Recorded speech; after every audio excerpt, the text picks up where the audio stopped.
رحمۃ للعالمین صدق اللہ العظیم الصلاۃ والسلام علیک یا رسول اللہ وعلی آلک و اصحابک یا سیدی یا حبیب اللہ۔ حمد و ثنا کے بعد عزت و تکریم کے لائق اسٹیج کی زینت، مقتدر علماء، معزز محتشم حاضرین، السلام علیکم ورحمۃ اللہ۔ چند باتیں آپ کے گوش گزار کر کے گفتگو سمیٹ لوں گا۔ دعا ہے اللہ حق بیان کرنے کی توفیق عطا فرمائے۔ قابل عمل باتوں پر ہم سب کو عمل کر کے زندگی کی راہوں کو درست کرنے کی توفیق عطا فرمائے۔ ساگر صدیقی بارگاہ خیر الانام میں ہدیہ عقیدت پیش کرتا ہے۔ بزم کونین سجانے کے لیے آپ آئے، شمع توحید جلانے کے لیے آپ آئے، ایک پیغام جو ہر دل میں اجالا کر دے، ساری دنیا کو سنانے کے لیے آپ آئے، ایک مدت سے بھٹکتے ہوئے منزل کی طرف دور تک راہ دکھانے کے لیے آپ آئے، ناخدا بن کے ابلتے ہوئے طوفانوں میں کشتیاں پار لگانے کے لیے آپ آئے۔ آپ آئے تو ہر طرف اجالے انوار کرم کی برکھا برسی تھی۔ حضور کی آمد سے پہلے کہ ہم حالات پڑھتے ہیں، حضرت عیسیٰ علیہ السلام کے بعد 571 سال کا ایک طویل زمانہ بیت چکا تھا۔ حضرت انسان اپنے خالق و مالک کو بھول چکا تھا۔ سادہ کر دیں تھوڑے حضرت۔ اخلاقی قدریں زوال پذیر تھیں۔ حضور تشریف لائے اور مکہ کے گٹا ٹوپ اندھیروں میں توحید کا چراغ جلا دیا۔ پھر اتنے اجالے انوار اترے کہ جو لوگ در در پہ دھکے کھا رہے تھے، آقا کی صدائے دل نواز نے انہیں کھینچ کے ایک خدا کے آگے جھکنا سکھا دیا۔ میرے نبی کار نبوت کی ذمہ داریاں سر انجام دینے کے لیے میدان عمل میں ہیں۔ قولوا لا الہ الا اللہ تفلحوا کی صدا جزیرے عرب میں گونج اٹھتی ہے، تو جس شخص کو سب سے پہلے ایمان نصیب ہوا، ایمان لانے میں جو سب سے پہلے سبقت اختیار کرتا ہے، بہت بڑا نام ہے۔ وہ اس امت کا پہلا صوفی بھی ہے، صحابی بھی ہے، راست رو بھی ہے، راست گو بھی ہے۔ وہ معاملات دنیا کو سلجھانے کا ڈب اور سلیقہ بھی جانتا ہے۔ میرے نبی نے اس جوان کی تعریف کی، فرمایا میں نے جس کو بھی دین دیا اس نے تعامل سے، تردد سے کام لیا، لیکن فرمایا ابو بکر وہ جوان ہے، میں نے دین دیا اس نے جھولی میں ڈال لیا۔ تو حضور نبی رحمت صلی اللہ علیہ وسلم تشریف لائے تو ہر طرف اجالے انوار کرم کی برکھا برستی ہے۔ وہ سید سلیم گیلانی کہتے ہیں نا کہ زیست یخ بستہ تھی تاریک نہا خانوں میں، ایک کرن پھوٹی اجالا ہوا ایوانوں میں، زہر آلود فضائیں تھی نمو سے یاری، آپ آئے تو بہار آ گئی ویرانوں میں، کس نے اللہ سے ٹوٹا ہوا رشتہ جوڑا، ان سا محسن نہ فرشتوں میں نہ انسانوں میں۔ بھائی جان، یہ میرا اور آپ کا اعزاز ہے کہ اللہ نے ہمیں وہ نبی عطا کیا جس کے لیے نبیوں نے بھی دعائیں کی ہیں۔ حضرت ابراہیم علیہ السلام کعبے کی دیواریں کھڑی کر کے کہتے ہیں، ربنا وبعث فیہم رسولا، دیکھ اللہ تیرا بابرکت گھر تعمیر ہو گیا، اب تو اس پیارے رسول کو بھیج دے۔ یار ایک شخص روزانہ مکان کی چھت پہ کھڑا ہوتا ہے اور اداس نگاہوں سے ان راہوں کو دیکھتا ہے جن راہوں سے سونے محمد نے گزرنا تھا۔ اس کی اداسیاں، بے چینیاں، اضطراب بڑا عجیب تھا۔ زبان حال سے کہا کرتا تھا کیریاں میں کیریاں، درد و غم دی کیریاں، اڈیاں چک چک راواں وکھاں تیریاں۔ یہ بحیرہ راہب ہے جو روزانہ حضور کی راہوں میں کھڑا ہو جاتا۔ میرے نبی کی آمد سے 1000 سال قبل یمن سے طبہ اول علماء کی جماعت کو لے کے نکلتا ہے۔ راستے میں یثرب آیا، علماء نے بتایا کہ یہ جا آخر الزماں محمد صلی اللہ علیہ وسلم کی ہجرت کی جا ہے، اور ساتھ انہوں نے معذرت بھی کر لی کہ اب ہم یہاں سے آگے نہیں جائیں گے۔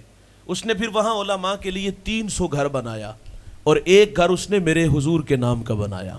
بھائی جان، جو گھر حضور کے نام کا بنا وہ بڑے چاؤں سے بنا اور کسی عام شخص کے حوالے نہیں کیا۔ علماء کی جماعت میں جو بڑے عالم تھے شامون، وہ گھر ان کے سپرد کیا اور پھر حضور کے نام ایک خط لکھا۔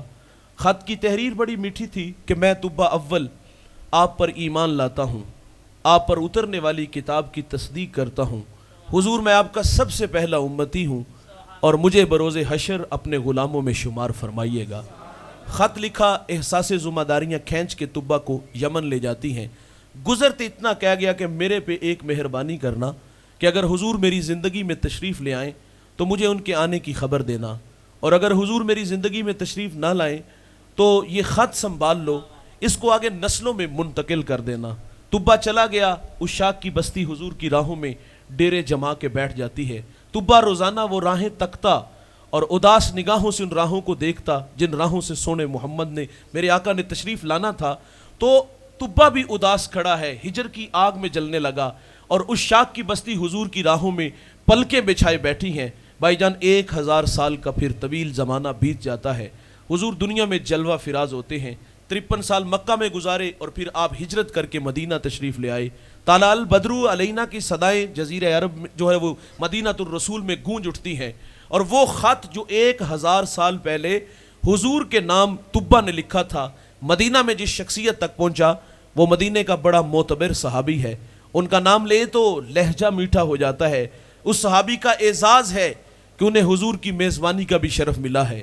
جب حضور ان کے گھر گئے نا تو رومی لکھتے ہیں کہ انہیں چاہ چڑھ گیا، امروز شاہ شاہاں مہمان شدست تمہارا، جبریل با ملائک درباں شدست تمہارا۔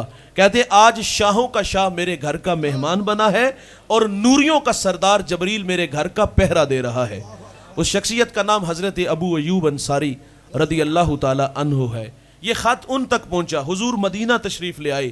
مشاورت سے یہ بات طے پائی کہ تقاضۂ محبت یہ ہے کہ حضور جب تشریف لائیں تو سب سے پہلے وہ طبا نے جو خط حضور کے نام لکھا تھا وہ حضور کو پیش کیا جائے۔ اس کے لیے ابو لیلہ کا انتخاب کیا گیا۔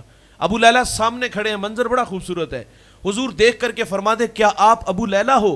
قال نعم، جی میں ابو لیلہ ہوں، لیکن یہ تو بتائیں کہ آپ کو کس نے بتایا؟ فرمایا جس اللہ نے مجھے نبی بنایا۔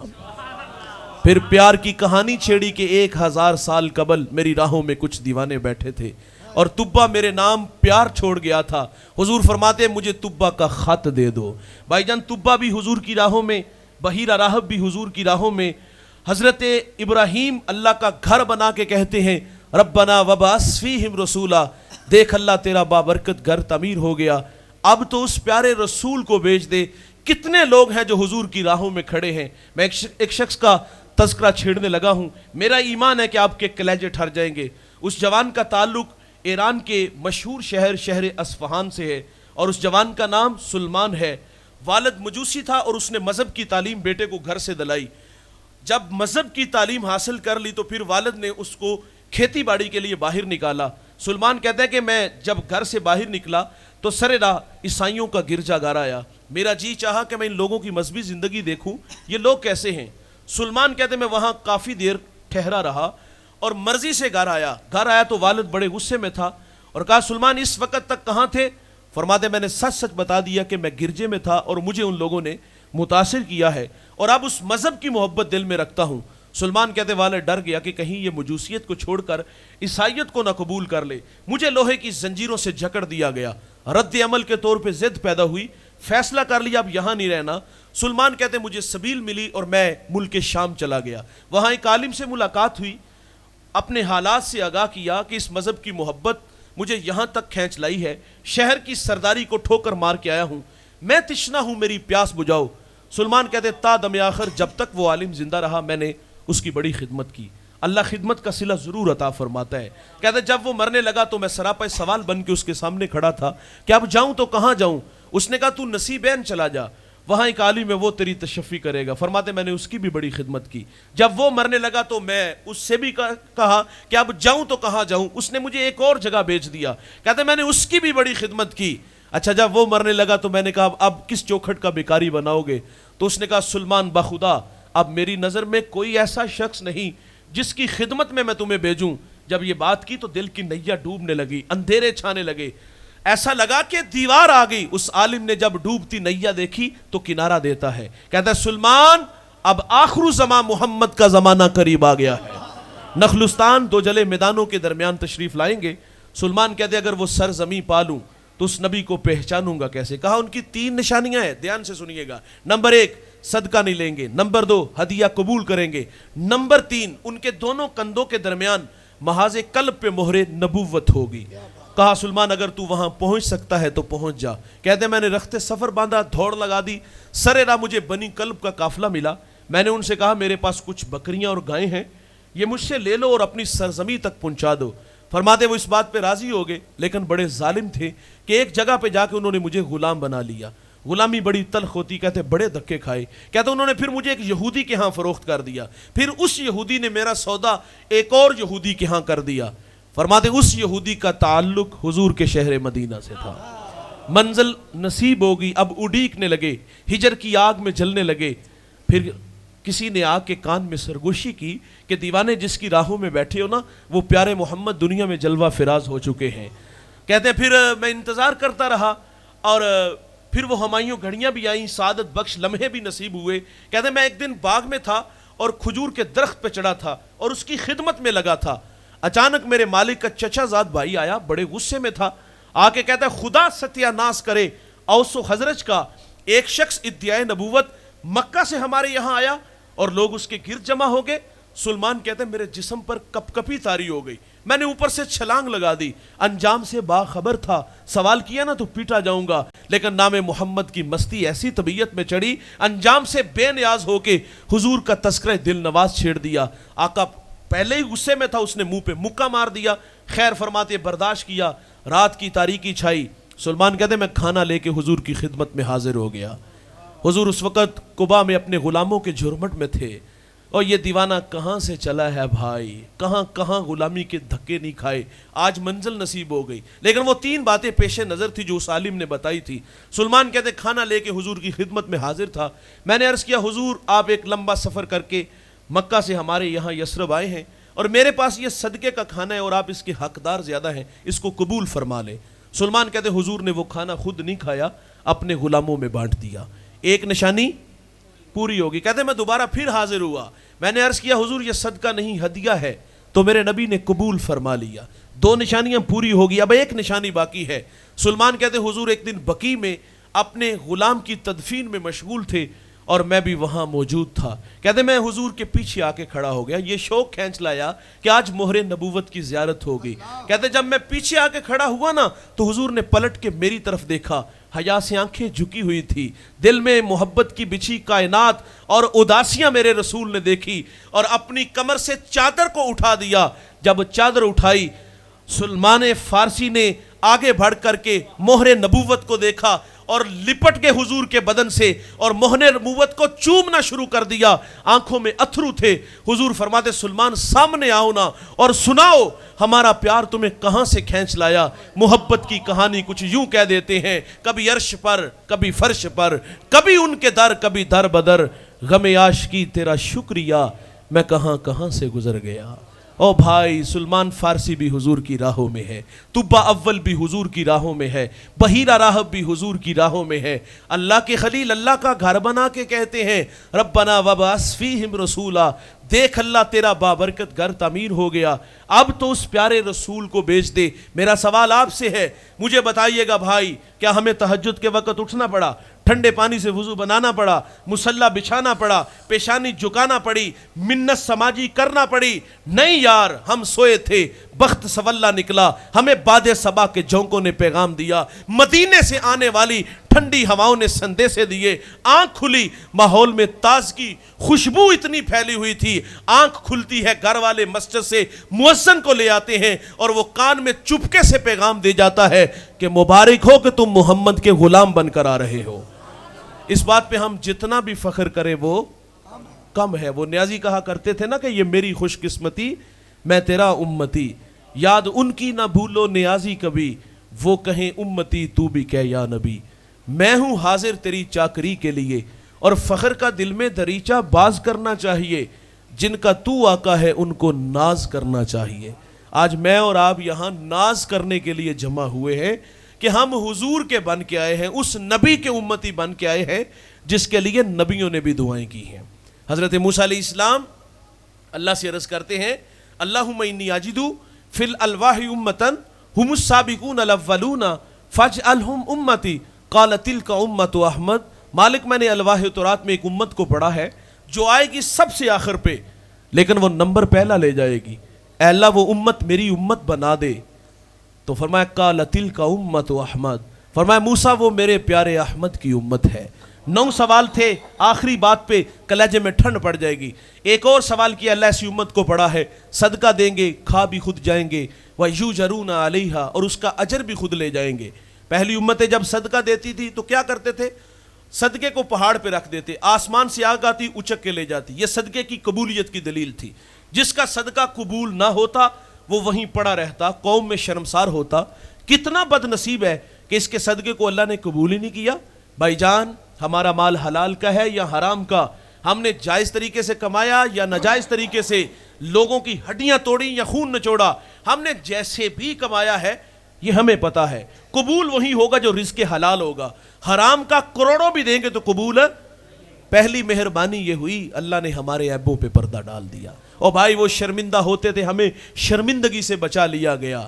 اچھا اگر ان کا قبول ہوتا تھا تو وہ کھا نہیں سکتے تھے، آگ لے جاتی تھی۔ ادھر کہانی کیا ہے؟ خود دیا، خود کھایا، اجر بھی خود لے گئے۔ اے اللہ وہ امت میری امت بنا دے۔ فرمایا وہ تو میرے پیارے احمد کی امت ہے۔ ایک اور سوال کیا اللہ ایسی امت کو پڑا ہے یاکلون الفیع، وہ مال فے کھائیں گے۔ ایک ہوتا ہے مال غنیمت اور ایک ہوتا ہے مال فے۔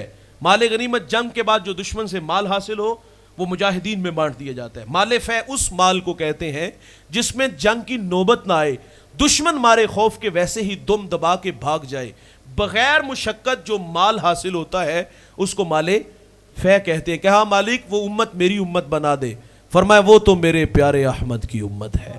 ایک اور سوال کیا دوست، اللہ ایسی امت کو پڑا ہے وہ نیکی کا ارادہ کریں گے، نیکی کی نہیں، دل میں شوق پیدا ہوا ہے، دکھیوں کے کام آؤں گا، بیواؤں کے کام آؤں گا، کانٹوں بری بستی میں سنت کے پھول اگاؤں گا، جیوں گا اللہ کے لیے، مروں گا اس کے دین کے لیے، میری دھڑکنیں میری سانسیں قرآن کی نوکری میں گزریں گی۔ یہ نیکی کا ارادہ ہے۔ بھائی یہاں بیٹھے ہو، میں نے اللہ رسول کی باتیں سنائی، دل میں جذبے پیدا ہونے لگے۔ یہاں بیٹھے بیٹھے اللہ نے لاکھوں نہیں کروڑوں دیا ہے، لیکن ہوا کیا کہ سانپ بن کے بیٹھ گئے۔ دیوار کے متصل غریب بھائی کا گھر، کچی دیواروں سے چیخنے کی بھی آوازیں آتی ہیں، آج مر گئے کل دوسرا دن کون یاد کرے گا؟ تو دل میں شوق پیدا ہو گیا کہ ذخیرہ اکٹھا کر لوں، اپنی آخرت بنا لوں۔ تو جذبہ یہاں بیٹھ کے پیدا ہوا کہ میں دکھی بھائی کے کام آؤں گا، میں اپنی غریب بہن کی کفالت لوں گا۔ اور بھائی نیک جذبوں کے اللہ کے ہاں بڑے احترام ہے۔ یہاں نیکی کا ارادہ کیا۔ آپ جانتے ہو نیکی کے ارادے سے اجر کیا ملتا ہے؟ ایک شخص کے نامہ اعمال میں حج لکھا ہوگا، وہ اللہ کو عرض کرے گا یا اللہ میں نے تو حج کیا ہی کوئی نہیں۔ اللہ فرمائے گا حج تو نہیں کیا، لیکن جب حاجیوں کے قافلے چلتے تھے دل تڑپتا تھا؟ ہاں اللہ بڑا ہی تڑپتا تھا۔ فرمایا اسی تڑپ کو دیکھتے ہوئے تیرے نامہ اعمال میں حج لکھ دیا۔ بھائی جان نیکی کا ارادہ کریں گے، عرض کی مالک ایسی امت کو پڑا ہے وہ نیکی کا ارادہ کریں گے، ارادے سے نیکی عطا ہوگی۔ ایک کریں گے لکھی ایک نہیں 10 جائیں گی۔ اے اللہ وہ امت میری امت بنا دے۔ فرمایا وہ میرے پیارے احمد کی امت ہے۔ ایک اور سوال کیا، طبیعت میں مستی پیدا ہو جاتی ہے بھائی۔ ایک اور سوال کیا، اے اللہ ایسی امت کو پڑا ہے وہ گناہ کا ارادہ کریں گے، گناہ کیا نہیں، پروگرام بنائے، رات شراب خانے میں شراب کے جام اڑائیں گے، بند کمروں میں آبرو ریزی کریں گے۔ منحوس خیال آ گیا کہ میں تنکوں کے نشے من میں میری ہمسائیگی میں بسنے والے سنگے مرمر کے بنے گھروں میں رہیں، میرے بچے نانے شبینہ کو درسے اس کے گھر میں گھی کے چراغ جلیں، میں قصم پرسی کی زندگی گزاروں۔ وہ عیش و عشرت میں منحوس خیال آیا، رہزن بنوں گا، لٹیرا بنوں گا، ہاتھ حرام کی طرف بڑھاؤں گا۔ بھائی جان یہ گناہ کا ارادہ ہے۔ یہاں فرشتے کو حکم نہیں کہ میرے بندے کے دماغ کی سکرین پر اس وقت جو گندے خیال آ رہے ہیں مجھے پسند نہیں، ابھی اس کے کھاتے میں گناہ لکھو۔ نہ بھائی وہاں نیکی کے جذبے سے نیکی عطا ہوئی، یہاں روک لیا گیا۔ ہو سکتا ہے یہ جو قدم سیل میں گھر کی طرف اٹھ رہے ہیں اللہ کے گھر میں آ جائے، اور یہ جو ہاتھ حرام کی طرف بڑھا رہا ہے اللہ کے تھوڑے پر ہی راضی ہو جائے۔ گناہ کے ارادے سے جوانوں گناہ نہیں لکھا جائے گا، فطرت میں بھول جانا ہے۔ اگر گناہ سرزد ہو جائے گا تو لکھا بھی ایک جائے گا، اور اگر کوئی ندامت کے اتھرو اس کی چوکھٹ پہ لے کے آ جائے، کیے ہوئے گناہوں پر شرمسار ہو جائے، ہجرت کر کے پلٹ آئے، یہ وعدہ ہے اللہ کا میں اس کے گناہ کو لوح محفوظ سے مٹا دوں گا۔ ہم تو مائل بکرم ہیں کوئی سائل ہی نہیں، راہ دکھلائیں کسے کوئی رہ روے منزل ہی نہیں۔ جو گناہ چھوڑتے ہیں عادت باری تعالیٰ ہے، وہ گناہوں پر کرم کا قلم پھیر دیتا ہے۔ علامہ سعدی لکھتے ہیں ایک بوڑھا ہر سال حج کے لیے جاتا تھا۔ ایک دفعہ کسی جوان کو ساتھ جانے کا اتفاق ہوا، اللہ کے گھر میں پہنچے، بوڑھے نے لبیک کہا، ہاتف سے آواز آتی ہے لا لبیک، بوڑھے تیرا کوئی حج نہیں، ساتھ جو جوان تھا وہ چونک سا گیا، کہا بابا جی آواز نہیں سنی؟ کہا پتر یہ آواز 70 سال سے سن رہا ہوں۔ کہا پھر بھی آتے ہو؟ کلیجہ پھٹنے لگا، رو کے کہا بتا بیٹا اس در کے علاوہ کوئی در ہے جہاں جا کے دامن پھیلاؤں؟ بس اتنا کہنا تھا کہ رحمت خداوندی جوش میں آئی۔ ہاتف سے آواز آتی ہے جا بوڑھے ہم نے تیرے 70 کے 70 حج قبول فرما لیے، آج ساوی نے کھلے راوی نے، او بھائی آج پلٹ آئیں گے تو وہ معاف کر دے گا۔ توبہ کا در کھلا ہے، سورج مغرب سے طلوع نہیں ہوا، آج معذرت کریں گے تو وہ معاف کرے گا، اگر آج نہ معذرت کی تو پھر پچھتاوے کے علاوہ ہمیں کچھ بھی نہیں ملے گا۔ حضور کی خدمت میں ایک خاتون حاضر ہے اور عرض کرتی طہرنی یا رسول اللہ، 4 دفعہ کہا پاک کیجئے آقا، آقا مجھے پاک کیجئے۔ گناہ بہت بڑا تھا، شادی شدہ تھی، زنا کا ارتکاب ہوا، پیٹ میں بچہ تھا۔ فرمایا گناہ تو نے کیا ہے، سزا بھی تیرے لیے، اس بچے کا کیا قصور؟ مہلت دی گئی، اس نے بچے کو جنم دیا، 2 سال دودھ پلایا، 2.5 سال بعد حضور کی خدمت میں حاضر ہوئی، سنگسار کیا گیا، خود حضور نے جنازہ پڑھا۔ حضرت عمر نے عرض کیا آقا یہ بڑی بدکار عورت تھی۔